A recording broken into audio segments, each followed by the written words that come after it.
Okay, ready na. Meron tayong dalawang colored popsicle stick at plain na popsicle stick. For today's video, gagawa tayo ng project ng baby ko. Dated August 9, 2024. Ito yung first project. Ngayong grade 4 siya.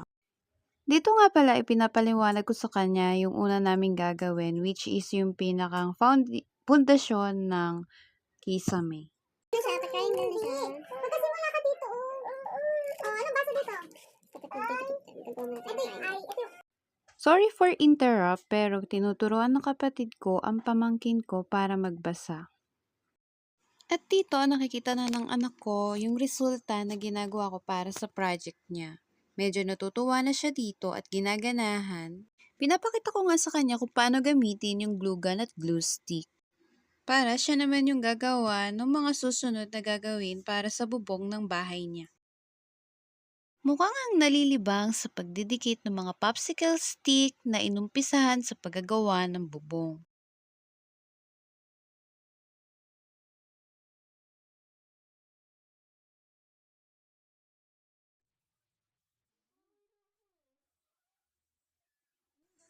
After 1 hour na pagdidikit, ito na yung resulta ng ginagawa niya. Tinutulungan ko siya sa skeletal at siya naman yung bahala sa mga haligi ng bahay niya.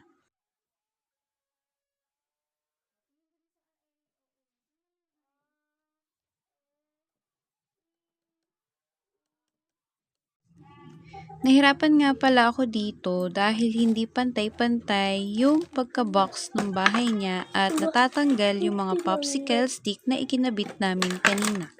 Plano ko dito yung second floor o may isa pang bahay at ito yung magsisilbing kusina. Dahil sa dami kong iniisip at inaasikaso, wala akong maisip na iba pang disenyo na pwede namin gawin dito sa bahay niya. Nung okay na kami sa part ng bubong at sa mga dingding ng project niya, sinunod nga namin itong takip ng bahay niya. Medyo mahirap sa part ko dahil first time ko magawa ng ganito at kailangan lahat ng popsicle stick ay size or sukat dun sa sukat nung kisame ng bahay niya.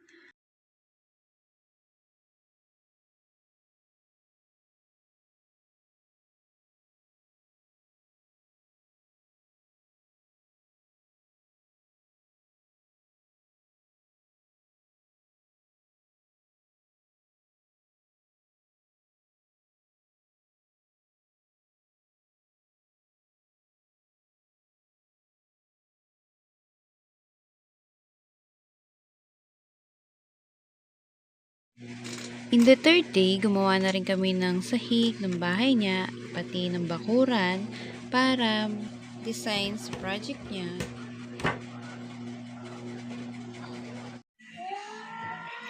Hi guys, ito yung nagawa namin. Ito siya. Ganitong design yung ginawa ko sa project niya. Alam kong hindi ganun ka-accurate yung mga sukat nito, pero binigay ng anak ko yung best niya. Salamat kayo sa panonood. Sana'y nag-enjoy kayo. At hanggang sa muli. Bye-bye!